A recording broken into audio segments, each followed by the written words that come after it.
Hello, everybody. I'm Nandini from UNESCO MGIEP, and along with Matthew from the University of Northern Colorado and Robin from MGIP, we will share with you how we use the narrative of commercial games to build game-based courses for school classrooms at MGIP. Next slide, please.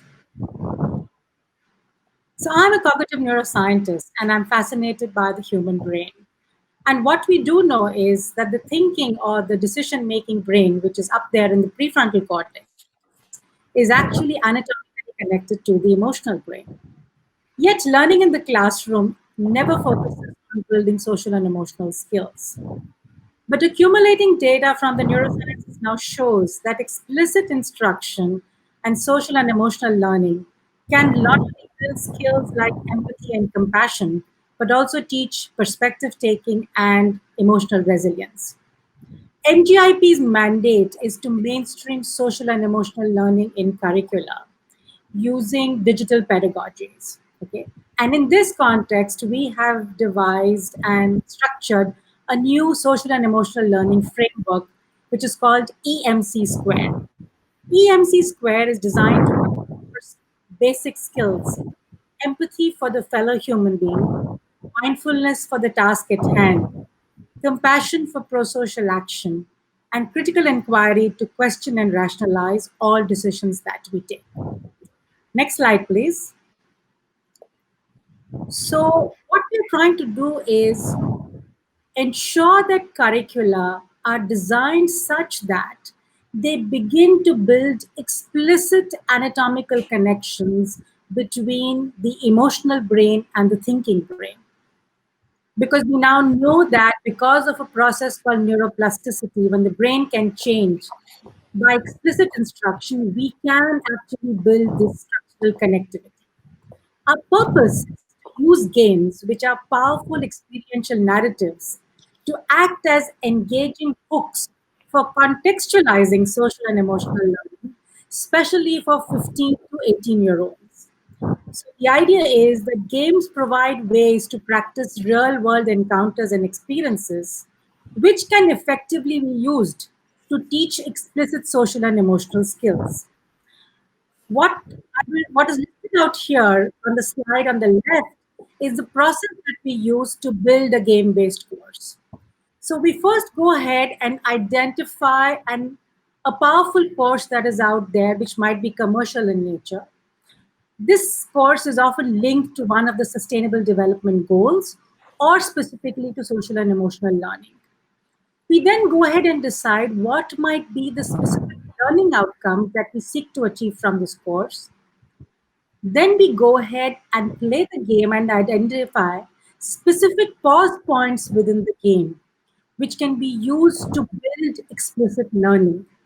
We then go on to ensure that when we build the curriculum that follows the game, we can integrate specific activities with what's happening in the game.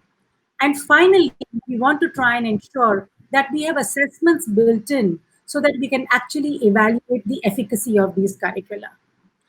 Listed on the slide are three games that we've been working with. Bury Me My Love is what we will talk about today. And Green is another game where we have built two curricula.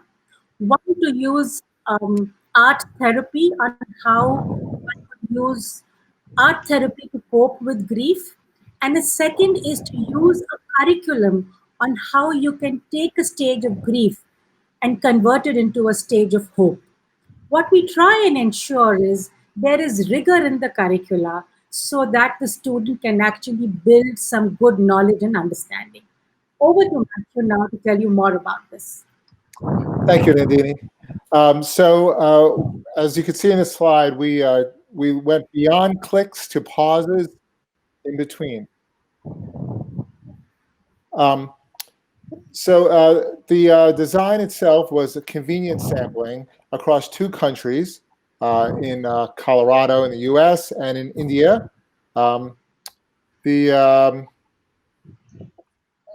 It was a pilot study, so the N was 5 on each end, so 10 total. And the purpose is to build new evidence that game-based learning courses can be effective pedagogies for improving social and emotional learning.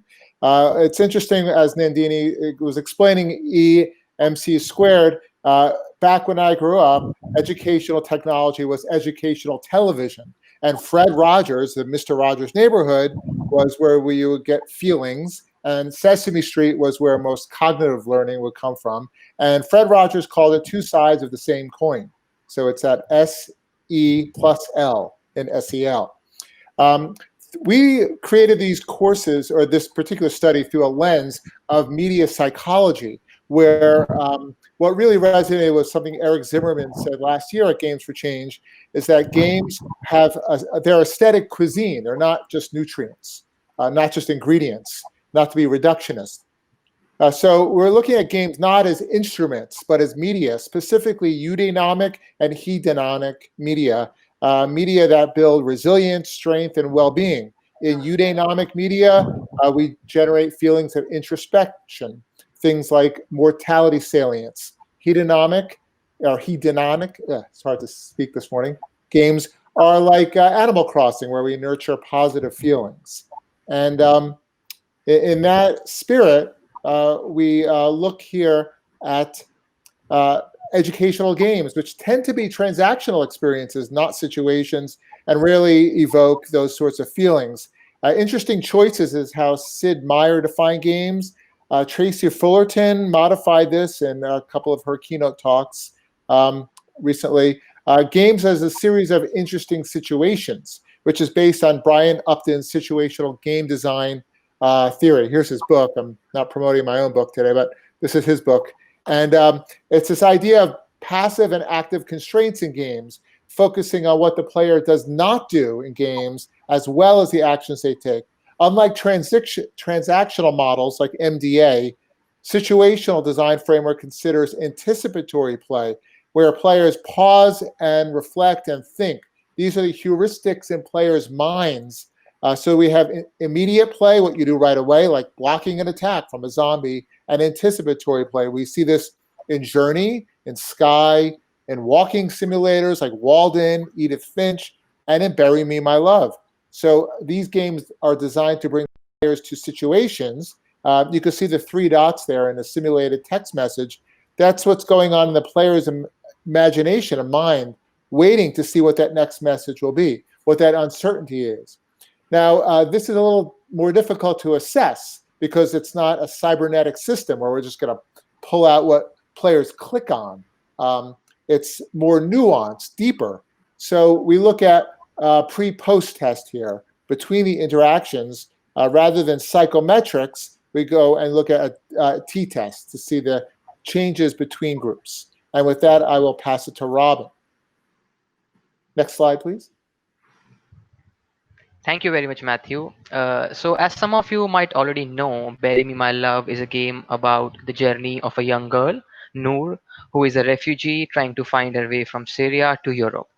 It is a chat-based game where the player experiences her journey by playing with her husband, Majid, with whom she is constantly chatting. The player interacts with the game on behalf of Majid by choosing replies from options presented by the game. It is an intensely emotional experience for the player to be speaking with Noor as she faces various obstacles and has a number of doubts on her journey. The game is primarily designed to be played in a real time so as to mimic the real life experiences interacting on an internet based asynchronous chat application. We chose Bury Me My Love to build a course that focuses on knowledge and migration and the refugee crisis. In addition, the course also intends to build competencies on empathy and compassion. Empathy towards Noor as she navigates her way, and compassion to take the right action so that she can be safe. The game takes about 4 to 5 hours depending on the speed at which the player chooses to play it. Following that, students are advised to take the course over 3 weeks, completing about 4 hours a week as they navigating the course. So it takes about 12 to 15 hours to complete the modules of the course. That is the idea. Learners first play the game from start to end and then take the course on Framer Space. As we move on to the next slide, we talk about Framer Space. So Framerspace is the digital learning platform developed by UNESCO MGIEP on which the content is created and courses are delivered. It can thus be used as a creator's platform where an educator can sign up and create interactive courses. All of users' data is anonymized by default as a consequence of GDPR compliance of the platform, and we do not collect any identifiable user data. The course and the interactive exercises that we will talk about in the next coming up slides were delivered through this platform to the students. Now we move on to the next slide to talk about the assessments. So in order to test the efficacy of our course and this whole experience, we designed this research study that Matthew talked about.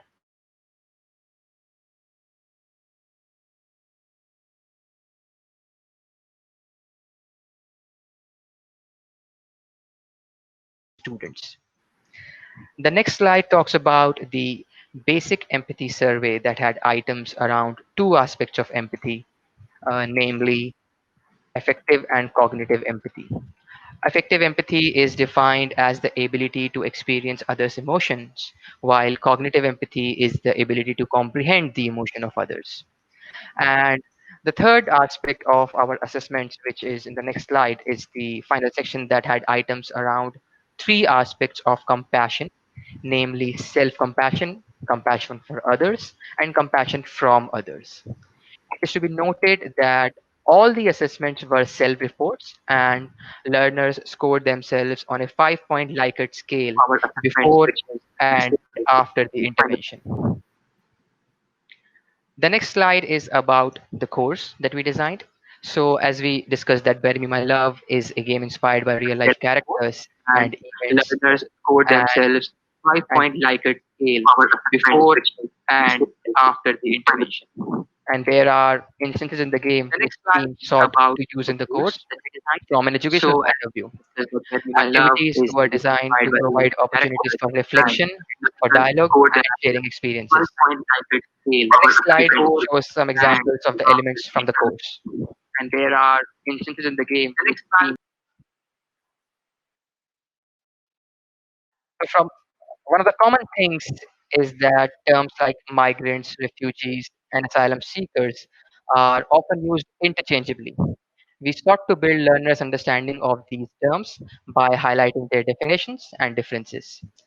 The setting and characters of the game provided an interesting one of the angle common for us things to explore is this. that like This was supplemented by additional video and web resources to learn about the topic and discuss it online. The next slide, moving on to the next slide, the another fundamental aspect of building empathy as a skill is to build learners' emotional vocabulary and the ability to name and identify emotions of the self and others. The team built exercises for learners to tag emotional states of in game characters from what they understood while interacting with them during the gameplay. And the next slide talks about what we built around exercises for compassion. So when we talk about exercises around building compassion, one instance was asking learners to get into the shoes of game characters, something they also did as part of the gameplay, but here they had the opportunity and the freedom to dialogue in their own words. We call this active role playing as opposed to passive role play when learners had to choose from a set of options available to them while replying to Noor in the game. Moving on to the next slide. So when learners play the game and go through the course online, they complete. They took the post assessment, which had the same items from the pre assessments. While we had a fairly small sample size and it is difficult to generalize these results, we saw an improvement in scores across all competencies and in both the countries. The most drastic improvement being in knowledge component, which leads us to our next slide about key messages. Our findings suggest that structured courses and curricula designed around narrative research games can have the potential to add tremendous value to learning in the classroom and boost engagement. They are helpful for building knowledge where the learner is engaged and not just passively consuming information. This package of digital game with the curriculum, which is also delivered through an online platform, can be used for remote learning situations as well. We implemented this program in the months of April and May in 2020, and definitely hope to scale the numbers up significantly to be able to make a stronger and scientifically robust case for digital game based learning. I would now like to invite my colleague Nandini to conclude the presentation.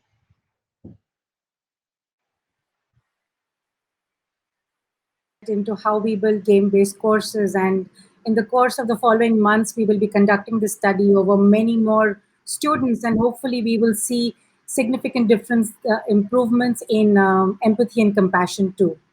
Given the focus that MGIP has on social and emotional learning, I would like to invite you to join us, if possible, on the 18th of July on Saturday, when we are launching the Social and Emotional Learning Report. It's called Rethinking Learning, a review of social and emotional learning frameworks for education systems. One of the unique features of that virtual launch is a discussion with children from 6 countries on whether feelings matter in the classroom. Here is a link to that, and if you are able to join us, we would love it. Next slide, please. Meanwhile, if you have questions or would like to get in touch with us or collaborate with us, please reach out to us and we'd be happy to take this discussion further. Thank you so much and have a wonderful conference.